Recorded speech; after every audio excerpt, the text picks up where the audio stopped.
Hello and welcome along to the On the Whistle podcast. I'm your host, Zayn Nabbi. As you can see behind me, if you're watching on YouTube, Christmas is nearly upon us, and so are the World Cup semifinals. What is your Christmas wish? Mine is to see a tiny nation in North Africa capture the world's imagination. Yes, that's right. I'm hoping Morocco can continue on their fantastic run that's seen them knock over Belgium, the world number 2 team. Rula, remember I'm podcasting. Did that come through?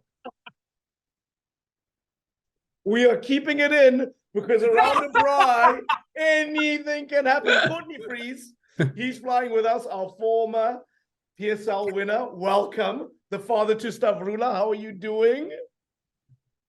I'm in my daughter's room. That's why I had to sell it to be quiet. And as you can see, I got no Christmas tree, but in my top right-hand corner, I've got a monkey on the door.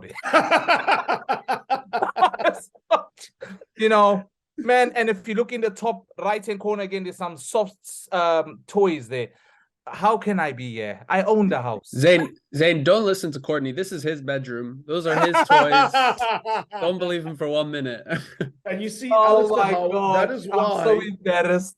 you're our cross-platform reporter and co-host, because you know how to investigate and come up with the right conclusions. This is Courtney Freese's corruption. He's telling us lies. Talk to me about your tree, Ali, for those on YouTube. I mean, I've also got a Christmas tree, not nearly as nice as Zayn's, but trying to keep in the festive spirit. I mean, what's out of picture is me wrapped up in a blanket and holding a hot water bottle as I try to avoid using any energy to heat up this house. Well, I tell you what, we are living in a cost of living crisis, so every saving helps. But gentlemen, I'm going to continue the introduction. The Moroccans, they beat Belgium, the world's number 2 team, coming into this World Cup. And if that wasn't enough, they banished the Iberians back to their peninsula. This Moroccan team has flown the flag of our continent, of the Arab world, and of every underdog so proudly. If I had a player, for me, that is enough, I speak about Amrabat. The passion, the pride. He's like an Energizer bunny. He never stops going. Class of Ziyech, class of Hakimi, class of Bono in goals. It's strewn all across that pitch. And in Regragui, a wonderful coach with a great mind. But I'm going to get a little biblical on you lads now. Sometimes the mind is willing, but the body is weak. And I'm worried ahead of their big game against France, we're going to see a Morocco team that's going to run out of puff. I think, Zayn, prior to the Portugal match, if you had said that, I would have agreed with you. And in fact, that was my prediction when I came into this. I said they're going to get to the quarterfinals, and when they beat Spain, it was amazing. And I said, Portugal's going to be one too many because, during the Spain game, we saw Amrabat taking injections until 2 a.m. the night before the match. We saw Saiz strapped up and having to play all the way until penalties. We saw Aguerd go off injured. And, let's not forget that both Hakimi and Mazraoui, they're kind of famed wingbacks, both came into this tournament injured. Both of them were being subbed off in the group stage matches for Atiyat Allah to give them a rest, give them a break. And then Mazraoui was actually ill, not injured, but actually, had a bout of virus or flu or something. And that's why he missed the Portugal game. But in that Portugal game, what made me so proud of this Moroccan team was the depth that they showed, and the depth that, I'll be honest, I didn't think they had. The big one for me was Atiyat Allah. He was terrific. Bear in mind, this is a guy coming up on the wings against the likes of, Bernardo Silva, Bruno Fernandes, and then Rafael Leao coming off the bench, and then Ronaldo as well, kind of wanting to drift out wide, wanting to move into these spaces. He had everything to do that day, but he was terrific defensively and amazing going forward. He was the one who put in that cross for En-Nesyri's finish. And so players like him, El Yamik, who came in for Aguerd, these players have shown that Morocco have the depth. And again, like I said, the ones that make me proud are the ones like Atiyat Allah, like Ashraf Dari, who came in as a substitute as well, because these are CAF boys. These are boys who have been forged in the fire of the CAF Champions League, playing for Walid Regragui at Wydad Casablanca.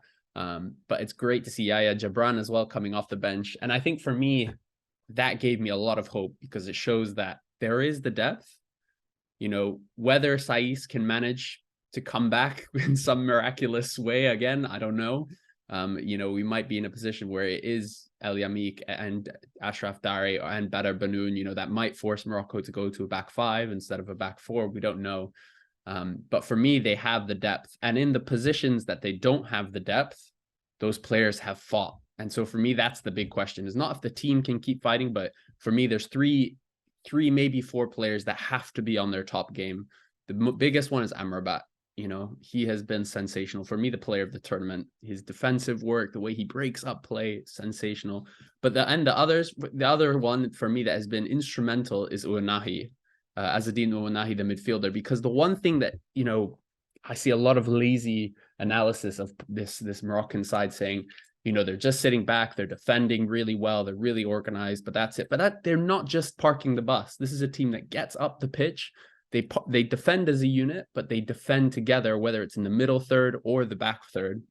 And one of the biggest contributors to that is Ounahi's capacity to get up the field, to receive the ball, give one or two quick passes and get up the field, get the ball, turn, drive up the pitch. You know, when Maher Mazahi came on our podcast, he said this was, you know, in our preview, he said, this is the guy to watch. This is the one to watch. And he was spot on because, you know, he's an amazing dribbler. He's great in those tight spots.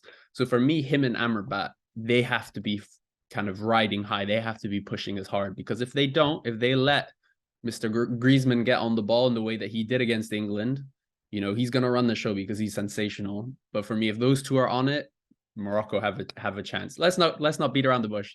France are heavy favorites, but if those two are fit, Morocco can do it. Courtney, what gives you hope that Morocco A can beat Morocco B or the North African 11B? Well, Zayn, for me, I think it's down to the managers now. The players are at their elite. They're at their fittest. They don't need to be fitter. Okay. It's time for the analysis and how the manager sets up the team moving forward. I just feel that you spoke about maybe Morocco could run out of legs. I just think Morocco have the momentum with them. I think France fear Morocco because of the momentum. France didn't play well against England. France got nothing to shout about against England except just going through.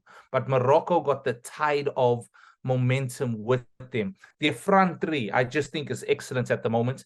And some of the best crosses I've seen in this tournament have come from Boufal and Ziyech, which have been unbelievable. The goal, and help me with the name here, because I really tried to get the names. Niazeri, who's the main striker.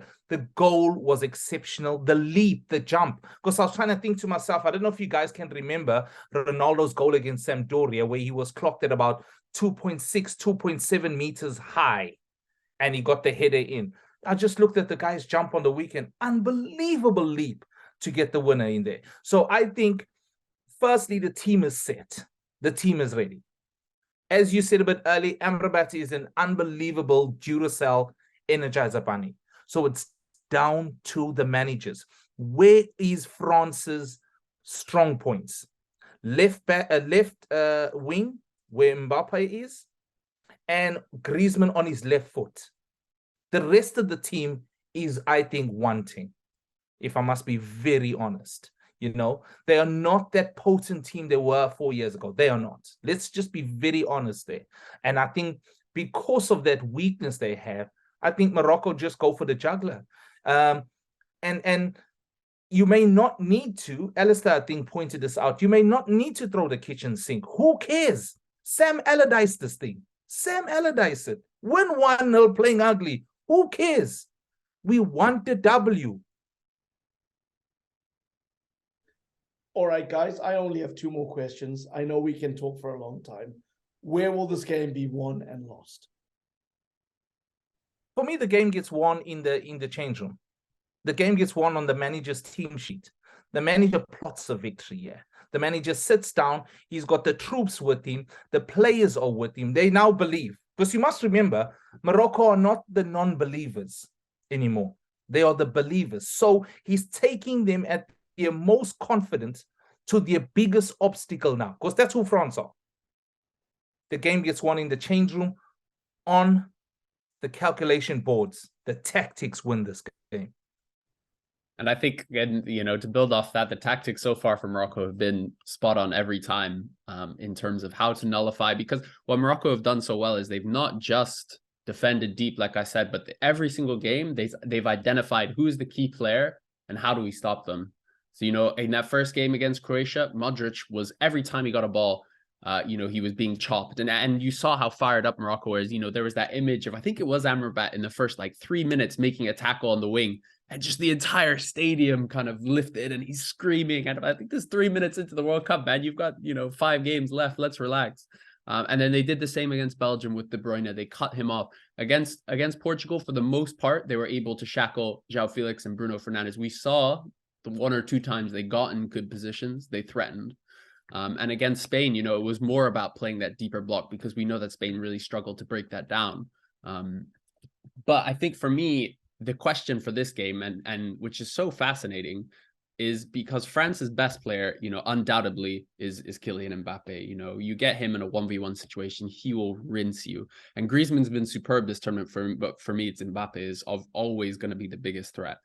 But then France's biggest weakness is right behind him in Theo Hernandez, because Theo Hernandez, is fantastic going forward. But we saw him against Bukayo Saka against England. He was rinsed. I don't know if I've seen this tournament one winger having so much joy against a fullback. And so I think for me, this is so fascinating because for me, Morocco's strong side is always their right side, because you have Hakimi, you have ahead of him, you have Ounahi, who's playing on that right side, and you see the way in which those two link up, and then you have Ziyech in front of them. And so for me, it's going to be this fascinating battle about how much does Morocco give respect to Mbappe by bringing Hakimi, Mbappe's best friend who knows all his tricks, letting him just defend, stay 1v1. England did that really well with Kyle Walker against Mbappe. Mbappe, aside from that one moment where he beat Walker for pace, was really shackled by England, didn't do anything in the game.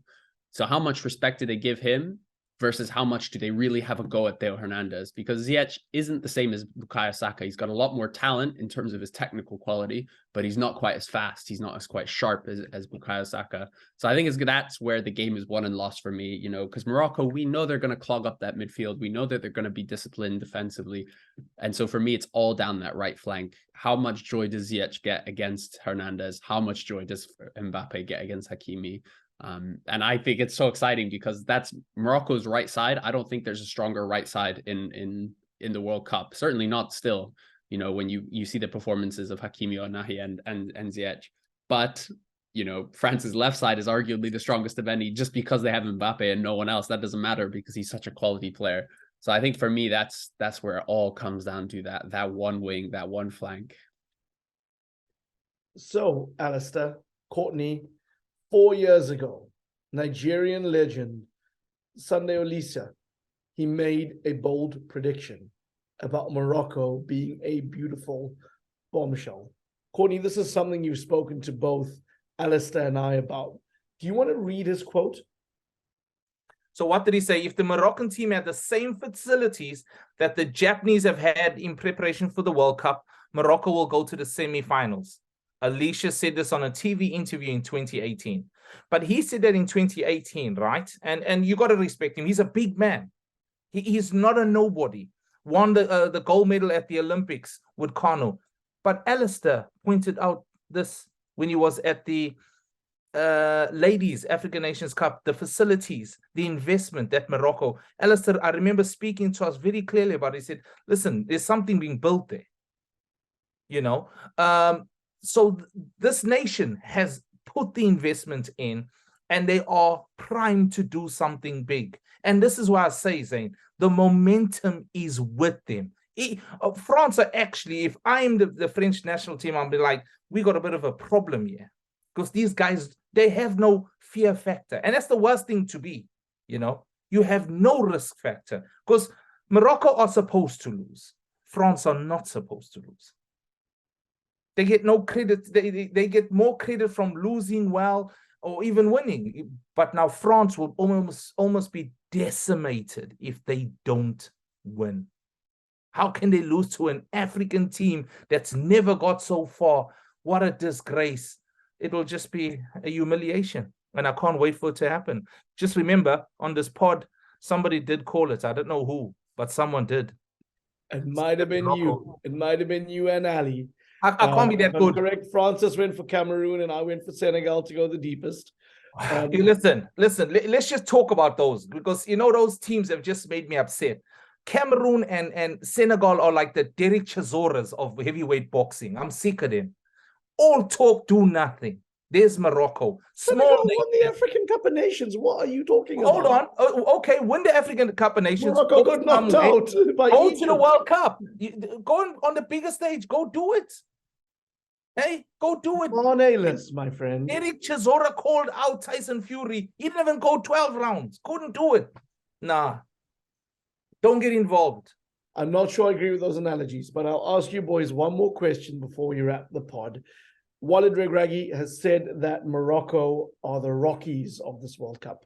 I think we'll all agree with that. The famed boxer, who most of us grew up watching in about 5 or 6 movies, being the underdog who won or the underdog coach. These days we have Creed for a new generation, which is pretty enjoyable. But I'm not asking you if Morocco are the Rockies. What I want to ask you instead, and I know we can get into this more once the dust has settled on this World Cup, but for a long time we felt that African coaches have not been respected. What Walid Regragui has done this year is he's won a continental title with Wydad Casablanca, and he's coached the most successful African team at a World Cup with a very limited amount of games. I've got to believe that that is a very rare thing to do, if not done at all. Surely we are now discussing him as the coach of the year at the Ballon d'Or and the FIFA Best Awards. I'd like to go first, Zayn, if you don't mind. I don't want him to win that award. I'd like it to be said, I don't want him. I want him to win a contract in Europe. That's what I'd like him to get. Get a contract in Europe at a big club, because I feel we always get to this point. The managers are doing exceptionally well. They're doing unbelievable things with teams on the continent of Africa. It's not a mistake that Morocco are doing that well. As you asked me a bit earlier, where's the game won? I said it's won in the manager's tactics, because he's that good. Get the man a job in Europe. Keep the Ballon d'Or. Keep it. That's not the important thing. Get the man a contract where he deserves to be on the table of the elites. Let him be up there. Because I tell you right now, Zayn, as Gavin Hunt said, Pep, Jose Mourinho, they would win nothing in Africa. Nothing. Sorry. Well, I think my answer is that it's impossible for him to win, because, points to the ridiculousness of these awards is that, like the Ballon d'Or was already decided before the World Cup even started, for a year. So for me, I never, care for these awards in terms of, I don't think they mean much. It's a team sport, the individuals don't matter. But I think, we've had this conversation many, many times, not with Regragui, but with our good friend Pizzo, about getting that recognition. And I think to a certain extent, I agree with Courtney. Personally, I would love for Regragui to stay with Morocco, have a good shot at the next AFCON. But I guess, it speaks to Courtney's point, is that, these opportunities for coaches from the continent are so few and far between. I mean, we saw this week another historic moment in the last week is Kolo Touré kicking off at Wigan, which is an incredible achievement. And people, it's such a shame, because you say a player who's an invincible, won titles at Arsenal, been at Man City, been discipled by Brendan Rodgers, one of the best managers in the UK at the moment in terms of a UK-born manager, probably the best, actually. And yet he's getting a championship lower half table team. And, that's seen as, for most football managers, that would be pretty embarrassing, actually. But that's how low the bar has been put for people from our continent, is that that's the best he can get, despite all of his accolades, despite his brilliant background. And so And so we have to celebrate it because I think Kolo will do magnificently and we're so excited. But that's how hard it is to get into coaching, particularly at the biggest and at the best. And Pizzo's seen that, he's seen I can't do it in Europe right now. They're not even giving the chance. And he said that. He said they've never given me the chance. I'm giving up. I'm gonna go to Saudi and do my thing there. And so for me, I would love to see Regragui stay with Morocco, have a crack at the AFCON, have a crack at the next World Cup. But if he doesn't win the next AFCON, his stock will suddenly be gone from a coaching perspective, because that's how the perception works. And so for me, I agree. In that sense, I agree with Courtney. This might be his one chance to get that step up to the next level, to get that step up to a big club team in Europe. And look, the reality is, again, for him, being French based born, and potentially the best he can get is Ligue 2 or a lower Ligue 1 team. And that's a crying shame, because for me, what's frustrating is he has shown that not only is he a top manager at the international level, but he's also a top level at the club level. He's only the second Moroccan to win the CAF Champions League, and he did it the double with, also winning the Batola Pro, and I think was 2 wins away from doing the treble, which I don't even know if it's been done in Morocco, certainly not for a very, very long time.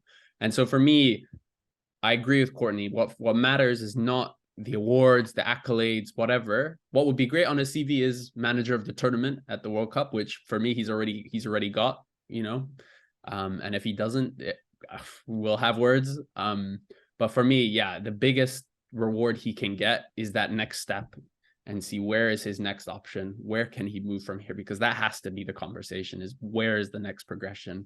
And if there isn't room for progression, I mean, we know something's wrong, but it'll be another level of frustration with the system. I'm going to answer I'm also going to throw this in, and I'm sorry, Zayn, I'm going to throw this in with a question as well. Who has been Morocco's most troublesome player over the last year and a half? I think we know the answer to that is Hakim Ziyech. Hakim Ziyech, right? Hakim Ziyech doesn't want to play, had a lot of fallouts, a lot of issues. If you've been watching the mileage this guy's been clocking up, his defensive work, forget his crosses and his abilities to put the ball in. Forget that. Let's say he can't do that. Let's say he doesn't have a wand of a left foot.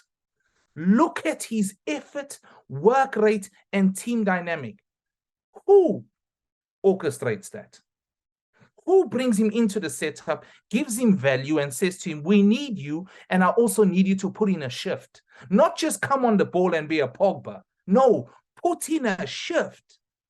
Come on, man. Keep the award. Give it to Messi too. Give him the Ballon d'Or and manager's trophy. We're not cared. That man deserves a top-class job in a top-class league. Well, again, I'm sure this is a subject we'll do more once the dust has settled on the tournament. He might want to build a Moroccan dynasty if they continue the way they're running. And I would say we have Saudi ownership. We have Emirati ownership. We have Qatari ownership now in Europe. Not saying those managers or teams might be looking for new people, but maybe down the line that could open a door for him. And we also have an Iranian who, if I'm correct, owns Everton. So hopefully there'll be something for Walid out there. Gentlemen, thank you for your time. It's been a pleasure. Morocco, we are right behind you. Atlas Ryans, go continue roaring. Go and show what you can do, and down the North African 11, otherwise known as France. We wish you well.